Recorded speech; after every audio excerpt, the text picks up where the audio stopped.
सुखदेव सिंगजी, तुम्ही एवढ्यातच इराणहून आलात, त्याबद्दल आम्हाला काही सांगा. कसा झाला प्रवास? जहापना, प्रवास फारच छान झाला.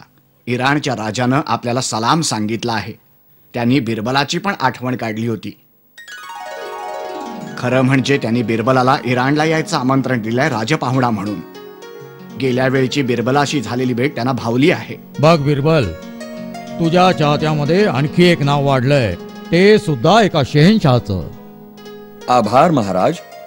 मला सुद्धा त्यांची भेट फार आवडली. ते एक समजूतदार शहेनशाह आहेत. बिरबल, वाटतंय तुला सुद्धा इराणच्या शहाला भेटून खूप आनंद झालाय. तू त्याला आमच्यापेक्षा चांगला राजा मानतोस? महाराज, मी फक्त एवढंच म्हणालो की ते एक समजूतदार शहेनशाह आहेत आणि त्यांना भेटून मला आनंद झाला. मी कुठलीही तुलना केली नाही. मग तुलना का नाही करत? सुखदेव सिंगजी, तुम्ही खूप दूरदूरची राज्य पाहिली आहेत. मग सांगा, तुमच्या मते सर्वात चांगलं राज्य कोणतं आहे? बेशक जहापना, हेच राज्य सर्वात उत्तम आहे हुजूर. होय जहापना, मी पुष्कळ राज्य बघितली आहेत, पण येथे मी पाहिलं की लोक किती सुखी आहेत. अगदी बरोबर महाराज. आणि लोक का खुश असणार नाहीत? आपण म्हणजे न्यायी राजा आहात. आपण जनतेकडून जास्त करही घेत नाहीत. आपण गरिबांना धनदौलत वाटून टाकता. लोक आपल्या राज्यात स्वतःला नशीबवान समजतात जहापना. आपली फौज बलदंड आहे. या राज्याचं रक्षण करायला आपल्या सेनेतील प्रत्येक सैनिक आत्मसमर्पण करायला तयार आहे. आपले सैनिक तनामनानं राजनिष्ठ आहेत. महाराज, ही सर्वात चांगली राज्यव्यवस्था आहे हे नक्की. आपल्यासारखा पराक्रमी न्यायी राजा यापूर्वी कधीच झाला नाही आणि यापुढेही होणार नाही. हो हुजूर, माझंही हेच म्हणणं आहे. आपण सर्वश्रेष्ठ आहात. आभार आभार. बिरबल, तू काहीच बोलत नाहीस ते? तू कसला विचार करतोयस? जहापना. हा हा बिरबल, बोल. महाराज, मी असं नाही म्हणू शकत की या राज्यापेक्षा चांगलं राज्य नाही किंवा आपल्याहून चांगला शहेनशाह नाहीये. बिरबल, नेहमी सगळ्यांच्या विरुद्ध बोलायची तुला सवयच लागली आहे. स्वतःला इतरांपासून वेगळं सिद्ध करायची आता मात्र कमाल झाली. हा हा बिरबल, जर तुला असं वाटत असेल की आमचं राज्य सर्वोत्तम नाही, तर सांग, कोणतं राज्य सर्वोत्तम आहे? महाराज, परत एकदा सांगतो, तुम्ही निसंशय एक चांगले शहेनशाह आहात, परंतु सर्वोत्तम नाही. प्रत्येक इतर माणसांप्रमाणे आपणातही काही दोष आहेत. परमेश्वराने आम्हा मानवांना तसंच घडवलं आहे. तुमची हिंमत कशी झाली सर्वांसमोर महाराजांना अपमानित करण्याची? बिरबल, जर तुला वाटत असेल की आमचं राज्य सर्वोत्तम नाहीये किंवा आम्ही सर्वोत्तम शहेनशाह नाही आहोत, तर आम्हाला नाही वाटत तू इथं राहावंस म्हणून. निघून जा इथून. सर्वांसमोर आमचा पाण उतारा करणाऱ्याला आम्ही माफ नाही करू शकत. जा, निघून जा इथून. महाराज, माझा उद्देश आपली बेअब्रू करण्याचा अथवा आपल्याला दुखवण्याचा नव्हता. मी फक्त एवढंच सांगू इच्छितो की कुठेही मानव स्वयंपूर्ण असत नाही. त्यामुळे नेहमीच सुधारणा करण्यास वाव असतो.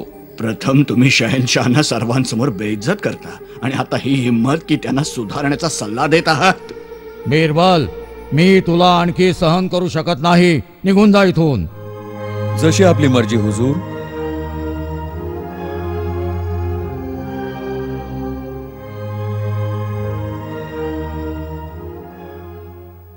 तुम्ही बिलकुल चिंता करू नका जहापना. यावेळी स्वतःला वेगळं सिद्ध करण्यात बिरबलाने मर्यादा ओलांडली आहे. त्यांना हाकलून दिलं हे योग्यच केलं. तू बरोबर बोलतोयस. आम्ही चिंता करता कामा नये. मला बिरबल खूप आवडत होता. त्याला मी समजूतदार समजत होतो, पण त्याने माझी निराशा केली.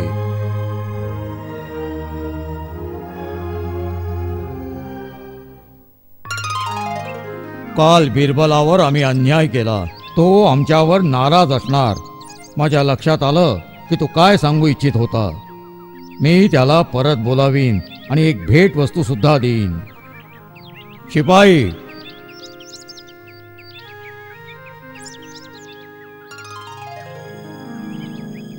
बिरबलाच्या घरी जा. त्याला सांग, ताबडतोब दरबारी हजर हो.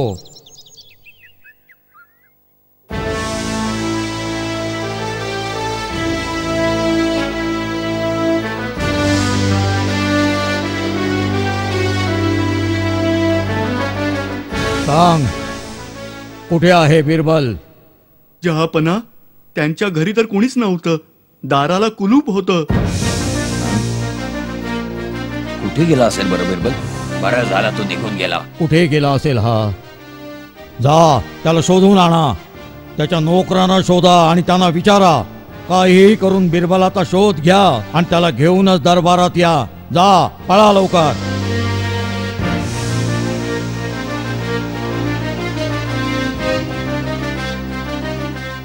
हे काय महाराज, तुम्ही बिरबलाला परत बोलवित आहात? होय, काल आमच्याकडून चूक झाली. आम्ही त्याला निघून जायला सांगितलं. नेहमीप्रमाणे तो खरं तेच बोलला आणि आम्ही त्याला त्याची शिक्षा दिली.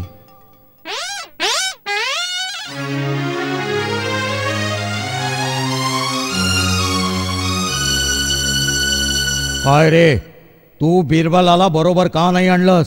कुठं आहे तो? जहापना, मी त्याच्या नोकरांना शोधण्याचा प्रयत्न केला आणि एक बाजारात मिळालाही. त्यानं सांगितलं की आपलं सामान बांधून बिरबल दूरच्या प्रवासाला गेलेत. कुठे ते त्यालाही माहिती नाही. त्यानं सांगितलं दीर्घकाळासाठी गेलेत ते. अरे रे, मी माझ्या प्रिय मित्राला फारच दुखावलंय म्हणून तो गेला.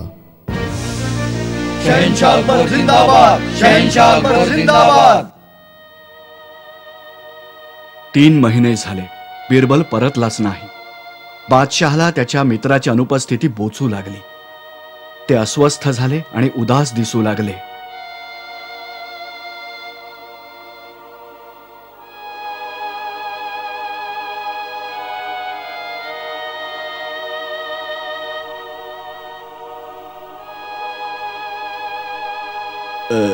जहापना, माफ करा. आम्ही बिरबलाशी ज्या प्रकारे वागलोय त्याचा आम्हाला खूप पश्चाताप होतोय.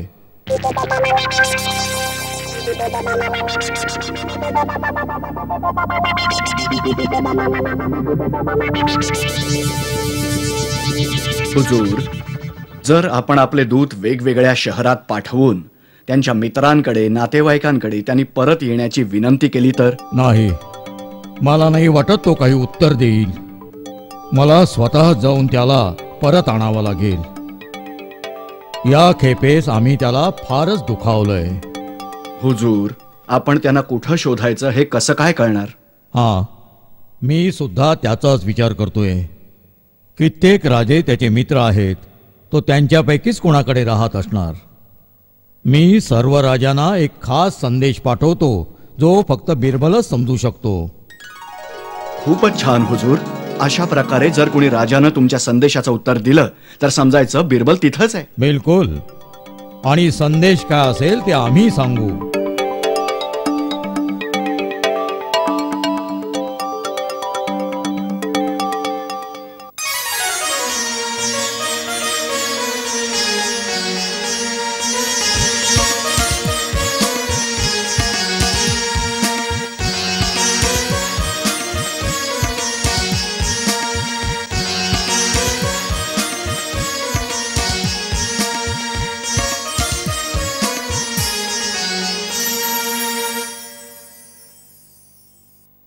मला सुद्धा हा संदेश काही कळतच नाहीये. जहापना. बिरबल, बादशाह अकबराचा हा संदेश तुझ्या ध्यानात येतोय?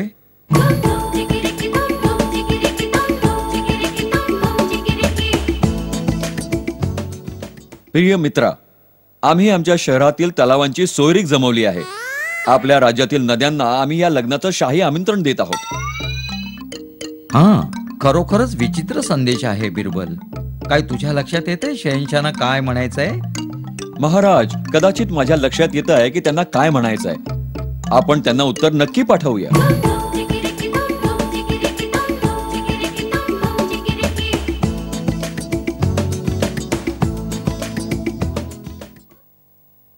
आमच्या नद्या आपल्या तलावांच्या लग्नाला येऊन खूप खुश होतील. आपल्या शहराच्या विहिरींना सांगा की त्यांनी शहराच्या दारावर त्यांचं स्वागत करावं. फारच छान. हा बिरबलच आहे. आम्ही आत्ताच इराणच्या दिशेनं निघतो.